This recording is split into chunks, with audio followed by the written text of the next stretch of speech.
Okay, was it just me or was January 3,000 days long? Hello everybody and welcome back to the channel. My name is Brie and this is 4 Paws in a Book. Today we're going to be talking about the books that I read in January, and as I was going back through my list and pulling the books that I read for January, I was like, wait, that was this month? I don't know what it is about January, but every year it feels so long. I have a feeling it's because like we're going during the holiday season and then everything kind of slows down for January.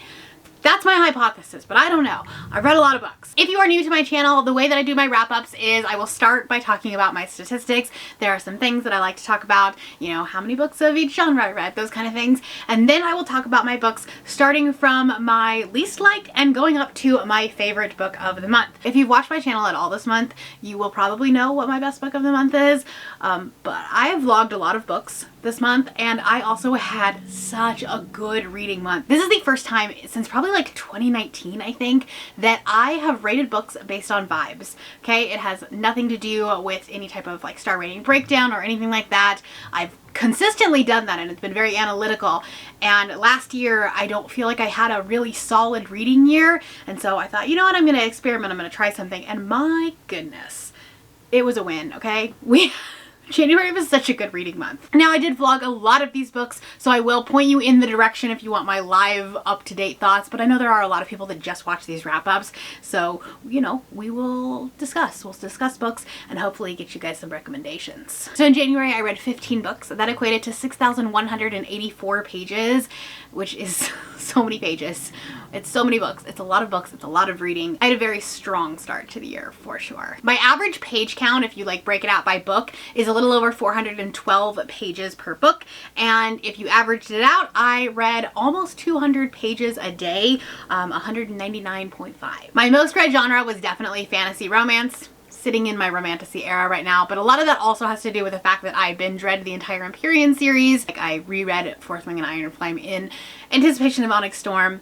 So there was a lot of romantasy happening. As far as star ratings, my average was like 4.1. I don't think I hit 4.0 at all last year. It was mostly like 3.6 to 3.8. So this is exciting that we're starting off with like so many wins. I had 6 5-star books. I don't do a 6-star rating, so like any of these are in contention for my best book of the year. I had 5 4-star books, 1 3.5-star book, 2 3-star books, and 1 2-star book. For publication, I read 2 new releases, so 2025 releases. I read 2 books that were published in 2024, and then I read 11 books that were backlist, so pre-2024. I read 2 books via ebook. I read 5 books with a mixture, so ebook and audio, immersion read somehow, or tandem read. And then I read 8 books via audio. I started 3 series in January, so, you know, starting out strong there. I continued on with 5 series, and then I am caught up or have completed 2 series, and that means that it is up to date in publication. For my age demographics, I read 12 books that were targeted at an adult audience, and I read 3 books that were targeted at a YA audience. And I'll talk about this a little bit more in my book haul that I think is coming next week,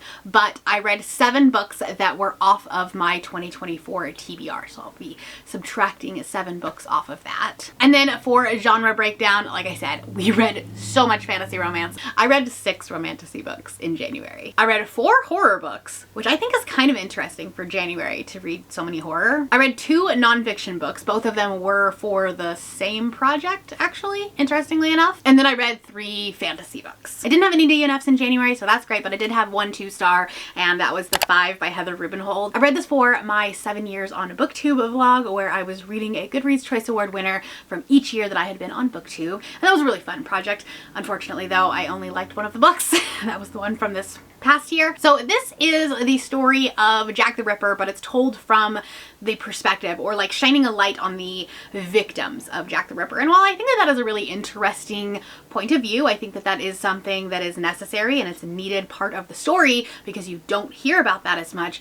I don't know that it was done super well, and I talked about this book at length in that vlog, so I'll link it up above. I'm not going to go into detail because I feel like that this book has a lot of like diehard fans, and some of the comments were not super great when I said that I didn't love the book, but it's one that didn't work for me. It's one that I think didn't prove its point, right? It didn't use logic. Like it was not unbiased, unfortunately. And for me, like, that's really, it's a struggle.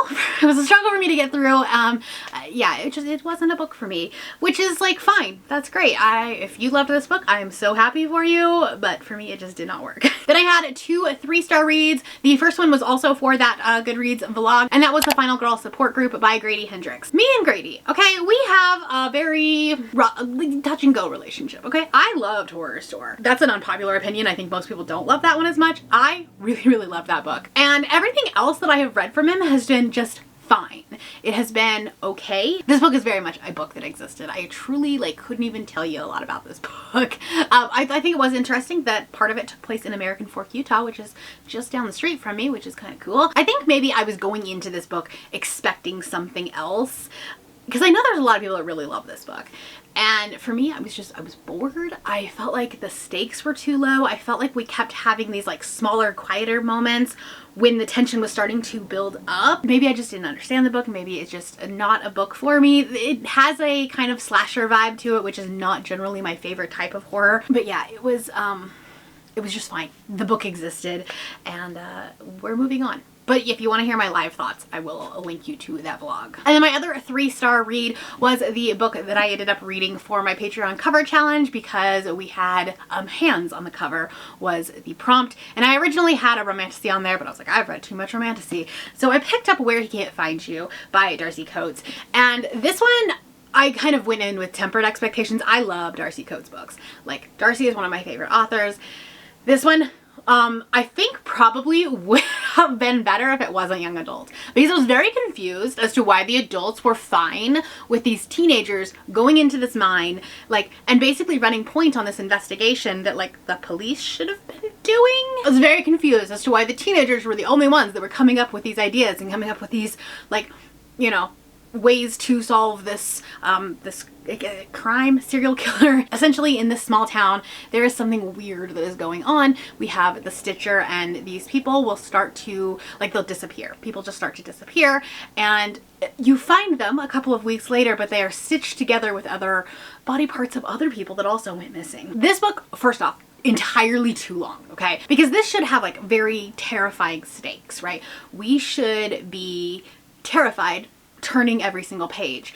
But we kept having these repetitive, slower teenage moments. And I get it, it's YA. Because of that, the stakes kept like lowering. And I'm like, maybe if we would have had this as an adult novel with, like, I don't know, a police team or somebody, an adult, trying to solve this, I think I actually probably would have liked it better. But again, it's a stylistic choice. It's an author's choice, not me. And I know there are a lot of people that love this book. If you're looking for something in a small town that has like really weird vibes, this might totally work for you. But for me, it was not my favorite of Darcy's books. But that's okay. You don't have, she has a very big backlist, and I don't have to like everything from her. Moving on to my 3.5-star read, and that was We Used to Live Here by Marcus Klewer. I'm probably saying that wrong. I keep saying it wrong in all of my vlogs. But I read this for BookTubers favorites. This was on so many people's favorites, and I can see why. I can see why a lot of people liked this. It has a very open-ended storyline, a storytelling. You really don't know what's going on, and it started out as a Reddit thread, which I think is really interesting. It's part of the like no sleep Reddit thread. For me, I just, as a neurodivergent person, I just felt very uncomfortable that there was a stranger in the house, and that our main character let the stranger, this family, into the house in the first place. Because I don't know about you, but if someone knocked on my door and was like, "Hi, we used to live here, could we come in?" I'd be like, "No, absolutely not. Go away." But I don't know, maybe that's just me and I'm an introvert and I don't like people. So that, like, I was uncomfortable from the start, and not in a like horror scared way. However, as I kind of, you know, sit on this book a little bit, because I finished it about a week ago, as I sit on it, I think that may have been the author's intent, because when you make an audience uncomfortable in one way, shape, or form, the entire thing becomes very unsettling. And you're definitely unsettled as you are reading this. So I don't want people to think that like I did not like this book. I did. I mean, it was a very interesting story, and I will definitely read more from this author. I do think it struggled a bit from being a debut because the pacing was a little bit interesting. We kind of slow at the beginning, but then like the end of it feels like a fever dream, and so much happened and you really don't know what happened. It's like, am I dreaming right now? Is it our main character like having this nightmare? What is going on? It has a lot to do with altered realities, and things are not quite as you think they are or as they appear. And so because the main character doesn't know what's going on, a lot of times you don't as the reader as well. So it did kind of feel like a fever dream. However, I don't want people to think that I didn't like this book. The problem is that I read this book in a vlog where I loved other books. Like, there were multiple 5 stars in that vlog, and so this being a 3.5 star was like the lowest rated book in that vlog. And there are a few comments on there that are like, oh, I'm so sorry you didn't like this one, I really enjoyed it, or like, I did, I enjoyed this. I think it probably just needed a little bit more polish. And also, I did not like go on to Reddit to like look at the conspiracy theories about this book and things like that, which I think like probably adds to the enjoyment. A lot of the people that were saying that they really love this book went onto Reddit. They started talking about it in these like, you know, fan pages and stuff. And obviously that's going to add to the mystery, to the community aspect to it. So I get it. I can see why people really, really love this book. And again, I liked it. I will read more from the author. All right, moving on to my 4-star reads. I had 5 of them. I'm going to talk about them a little bit quickly, especially these first 2 because they were rereads. So in anticipation of the Onyx Storm release, I reread Fourth Wing and Iron Flame. So I did not vlog these at all, but I do have a vlog of Iron Flame reading this the first time. So I will link it below if you are interested in checking that out. I read it like on release day. Here's the thing. When I first read Fourth Wing, I didn't love it. I gave it 3 stars originally, and I very rarely change my ratings upon reread. Normally I'm just like, I'm gonna go with my gut instinct. This one, I changed my rating. I upped it to 4 stars. And I think when I first read it, there was a lot of conversation about the plot holes, the writing, the like things that didn't necessarily make sense in the story. And now, having read all the way through, a lot makes sense. Okay, a lot more makes sense about this book. There are things that are not explained in Fourth Wing that kind of feel like in Fourth Wing she mentions it and then forgets about it. But I promise you, she did not forget about it, okay? She did not. It comes up later. I gave 4 stars to both of these. They are like very different 4 stars, okay? This one, like I said, was a bump up from the original. This one is definitely more fantasy forward. It's definitely more focused on the revolution, the rebellion, the politics of it all, whereas this one is more of your typical romantasy. And honestly, I couldn't tell you which one I like more at this point. Upon reread, I don't know which one I like more. But if you were someone who originally did not like Fourth Wing or didn't love it when it first came out, and you were like, I'm done, I'm not going to continue the series, you should. You should, okay? I am living proof that you should. So I'm going to talk more about this series when we get to Onyx Storm. Spoiler alert, I really liked it. My very first book of 2025 was a 4-star, so that's a win. And that was Adrift in Currents Clean and Clear by Shauna McGuire. This is the 10th book, I think, in the Wayward Children series, whatever the 2025 release is. I generally get an arc of this book from NetGalley, and so it's been kind of a tradition the past couple of years that this has been my first read of the year, because I do have a pretty good like confident expectation that I'm going to at least enjoy it, and I always like to start my year off on a high note. So this book follows Nadia, and she's our main character who has a disability. She was actually born without an arm, and so her adopted parents are doing the good Christian thing and being a white savior, and whew, I hated that part so much. I know that you were supposed to hate it, but essentially our main character is adopted from Russia, I believe, to the United States because this good Christian family thinks that they are doing the Lord's will by adopting a child, and then they fit her with a prosthetic arm because like they don't want people to look at her funny. And so you know, it's a whole thing. You're not supposed to like the parents, okay? Like, you're not supposed to. But my God, it made my blood boil so much. Only because I grew up in the church, and I know that that's like a real thing that happens. That like, you know, people try to adopt kids from other countries, and sometimes, not all the time, but sometimes they're doing it for the praise, the adoration of the other people of the church. Not all the time, but it's definitely a thing that happens. Our main character finds a portal to the other world, to her own, you know, world. She finds her door, and it's got giant turtles, and it is this underwater world, and it was really, really good. I enjoy the the solo books where our main characters are trying to find their world for the first time, or they stumble into their world for the first time. I think if you like books like In an Absent Dream or Lost in the Moment and Found, this is going to be a very similar vibe to that one, because it's like not the big group of characters. We tend to go back and forth between books that have a lot of the characters and then books that have one character. This was overall a really good book. There's not a lot I can tell you because it's like 115 pages, but it was a very, very good read, and I read it all in one day on New Year's Day. Continued on my tradition. My other 2 4-star reads were in my BookTuber favorites vlog, and so the first one is Slaying the Vampire Conqueror by Carissa Broadbent. This is a standalone that takes place in the same world as Nyaxia, so Serpent and the Wings of Night, but it is following different characters, a different area of the world, and our main character is essentially in this religious cult, which is a fascinating thing. Okay, so she is there to hunt this vampire conqueror. She has given up her sight to the goddess, and so because of that she is able to see these different threads, these powers in the world. Because she doesn't have any physical eyesight, she can basically see like an aura, kind of. And I thought that was so cool. And also, Carissa's writing will forever be a favorite of mine. It is beautifully written. It is lyrical without being purple prosy. There's a very fine balance between like overwriting something, When the Moon Hatched, and like underwriting something and making something really dry and direct and to the point. And I think that this, it toes that line so well. And because of that, the world feels very immersive. It feels very full and rich, and also the characters feel like they have a backstory. They have motivations. I will say that I didn't love the love interest as much. Our main character, our female main character, definitely has these motivations. She has this desire, this like thing that's pushing her forward. Our love interest kind of feels a little bit two-dimensional at the beginning.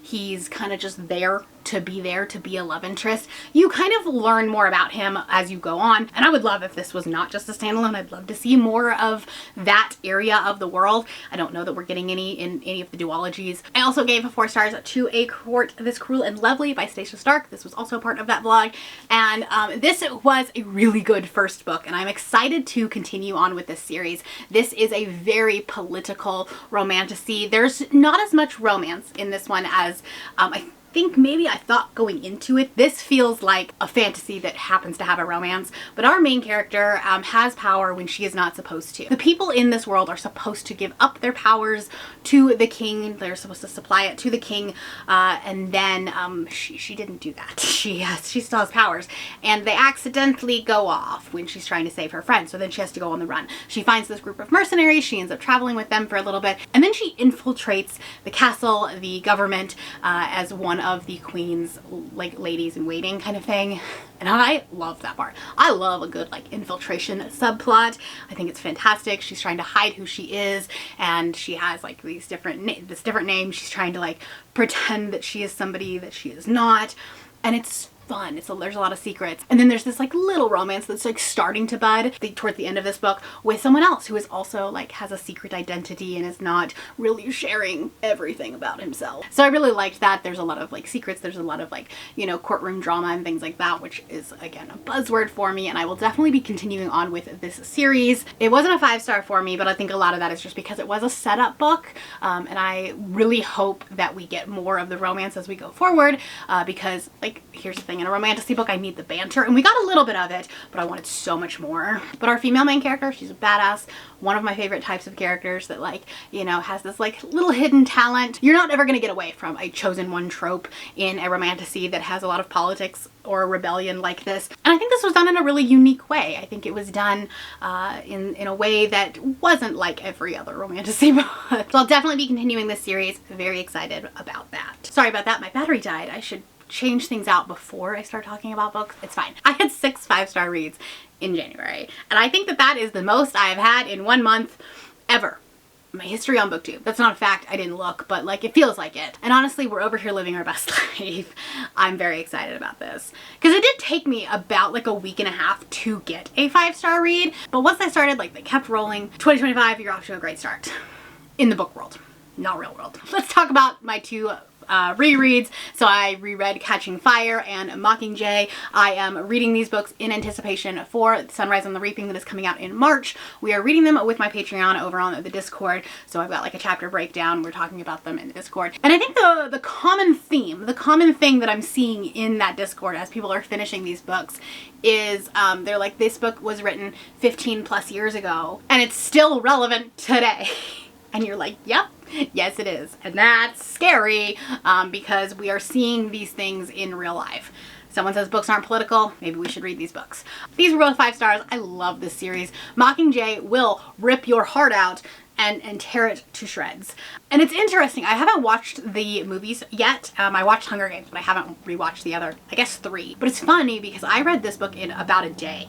It was such a quick read. You just like are so engrossed in it and you don't want to put it down. And I went through like part 1 so quickly and I was like, wow, that's a whole movie. But I feel like I was just sitting here for an hour and I read like all of this. And so I'm curious because it's been a long time since I've watched the movies. I'm curious to see like how they expand on it. But yeah, 5 stars. Cannot wait to continue on. This was actually December's read. I just didn't get to it until like early January. We are reading Ballad of Songbirds and Snakes in February, and then we'll be reading Sunrise on the Reaping in March. If you are interested in joining that read along, all of the information for my Patreon is linked down below. The rest of the 5-star reads I have vlogs for, which is also exciting. The first one is The Third Gilmore Girl by Kelly Bishop. This is the only book that I really enjoyed in that reflecting on 7 years on BookTube vlog. It kind of ended up being a flop, unfortunately, but I did really love this one. And this was last year's winner, and the book is narrated by her, and it really just felt like you were sitting down and having coffee with Emily Gilmore. It was so great. Now, a lot of the book actually doesn't talk about Gilmore Girls. Like, we went halfway through the book before we really were even introduced to that show. There was a lot of more of her history, and she started out as a ballet dancer and like all of her early stuff. And I'm fairly certain that she is just the real life Evelyn Hugo. Fantastic book. This is the first year in a long time that I have also like rated nonfiction. So I did that with the 5 and then also this one. And it's interesting. I didn't used to do it because, you know, there was that breakdown of like, we'd talk about the characters and the setting and the world building and the writing. And like, you can't do that as much with a memoir or with nonfiction. So when you're rating based on vibes, you can rate nonfiction books. And so this one was so good. I listened to it in one day. Fantastic. Cannot recommend this book enough. Also, like, do it on the audio. And then I did give 5 stars to Onyx Storm by Rebecca Yarros. This is the newest book in the Empyrean series. This coming out the day after inauguration was so relevant. Okay, this book is so true to what is going on right now, except like us in real life don't have dragons and griffins, which like just kind of sucks for us, honestly. Like, if we're going to have a bad time, can't we at least have dragons? But like I said when I was talking about Fourth Wing, a lot gets explained in this book and a lot gets like discovered and unearthed as we go along. And so because of that, like, it could not be a 5-star read. Plus, the book almost made me cry, and books don't make me cry. But like, if you know, you know. I do have a whole spoilery vlog if you want to watch it, but like, it's spoilery. So if you're gonna read this book and you haven't yet, don't watch that video. This also had probably like the perfect blend for me of romance and fantasy. So I talk about Fourth Wing having a lot more romance and it kind of almost feeling YA and young, and then Iron Flame being more political and fantastical based. This one has a really good blend. We do have these big epic battles and like fight scenes and people dying and things like that, but we also have these quiet moments between Xaden and Violet, and it just develops the characters even more, and you really, like, I'm in love with these characters and I don't want anybody to die, but I know they will. It's fine. I read this alongside a bunch of people. We had a big group chat going, or like a Discord chat going, and I think that also added to my enjoyment factor of it, because I was like, there was this community aspect to it, reading along with it, quoting it, you know, putting the lines and the quotes into the Discord. I did annotate it on my Kindle, so I'll probably go back in and like annotate it in the physical book. But yeah, this was such a good time, such a good time. And like I said, if you have read the book or you're not interested at all in reading the book, you can check out that video up there. And then my last 2 5-star reads were in my BookTuber favorites vlog. So apparently I just need to read BookTuber favorites all year long and we can have a repeat of what January was. So the first one was Bloom by Delilah S. Dawson. Now, this book I don't think is going to work for everyone, but my golly did it work for me. This book is a very fine line away from being a cute rom-com where 2 girls meet at a farmer's market and, you know, one girl sells cupcakes and soap and jam and it's cute and adorable and they live happily ever after. It's one step away from that, and like, that's how it starts. Our main character is kind of new in town. She doesn't really know what's going on. She doesn't know a lot of people, but she goes to this farmer's market and she meets this girl, this woman who has like a shop where she has plants and jam and cupcakes, and she tries her cupcake and it's really cute and sweet and soft. But the entire time, you as the reader know that this is a horror. You know that this is not a romance. And so because of that, you are unsettled the whole time. You know that her going back to this girl's house and like getting her new snake plant is not going to end well because somebody, if not both of them, are crazy. A little bit murdery. I do think that like it definitely starts out a little bit slow, but that is the intent of the author. There's not a lot that happens, at least at like the first like 20-30%. Again, you're just setting this up as this cute little sweet romance, but because you are so unsettled, you're on the edge of your seat. And I think like I was talking about that with We Used to Live Here, and that intent of the author, just trying to make the reader unsettled. I think that this one probably did that one a little bit better. Maybe it's just because it's a shorter book and so we did get to the action a little bit faster. A lot of the same concepts as far as the author just trying to make the reader uncomfortable. This one definitely has some triggers. There's some body horror, stuff like that, some cannibalism. Check your triggers if you need to, but fantastic book and written so well. I'll definitely read more from Delilah S. Dawson. All right, my new favorite book. This book has Nico and Kingfisher level of book boyfriends. I'm obsessed with this series, or this book anyways. I did buy the whole series physically, and I will definitely be continuing it in February. Reign of Shadows and Endings by Melissa K. Rourke. When I tell you that I am obsessed with this book, when I tell you that I may have probably found a new favorite book of the year and it is January, I cannot tell you enough about this book. I cannot recommend this book enough. However, again, go into this looking at the triggers. This book is a fantasy romance for the fans of dark romance. If you like dubious consent. It's not non-consensual, but she's definitely like taken captive, kind of. She's put in this situation that she doesn't want to be in, and because of that she tries to be a little bit obstinate. There's a lot of butting of heads. So essentially the Fae of this world are supposed to give their powers, their bonds to the legacies, to the gods, and our main character is chosen to be one of those bonded, and she goes to live with this legacy, and she doesn't want to be there. Okay, she was not trained to be there. She did not grow up thinking that she would be that person. There's a lot of mental health representation in this, including some PTSD, and I think that also adds to this battle within herself, and then also with him, that like it's not that she just doesn't want to do them. A lot of them is she can't do them. Like she physically, mentally cannot get past that speed bump. So like I said, definitely check those trigger warnings if you need them. But Theon starts out as this kind of badass brooding main character, you know, that's like, you have to submit, blah blah blah, we have this bond. But really he's a sweet soft boy. He just wants to take care of Tessa. He just wants to be there for her. He doesn't want to see her in pain. And because she does not want to be part of this bond, she will, she's physically in pain. The bond is physically paining her because she's not near him. She's chosen, like, I'm going to sleep in another room because I'm obstinate and stubborn. There's also some really soft, sweet moments. There's this moment where they're playing essentially rugby. I think it's a fictional name, but like it's essentially rugby. She's playing with him, and there's this moment of like genuine laughter and joy, and it's just like I could visualize that as like a, you know, movie, and I loved it, and I will definitely be reading the rest of it. Apparently the sequel is Polly, which is just so exciting. Easy favorite of the month. It's gonna take a lot to unseat this as a best book of the year, and it is January. Okay, we have finished January. Those were the books that I read in the infinite month that was January. Hopefully this video is not as long as the month was. Let me know what your favorite book of the month was in the comments down below. And if you're not feeling chatty, or you don't want to tell me what your favorite book is, you don't have anything else to say, that's fine. That's fine. Put the rain emoji. The rain or the storm emoji, something like that. If you want to see any of the vlogs that I talked about, I'm going to leave my booktuber favorites vlog up here so that you can watch me scream about this one, and then also my reflecting on 7 years on booktube.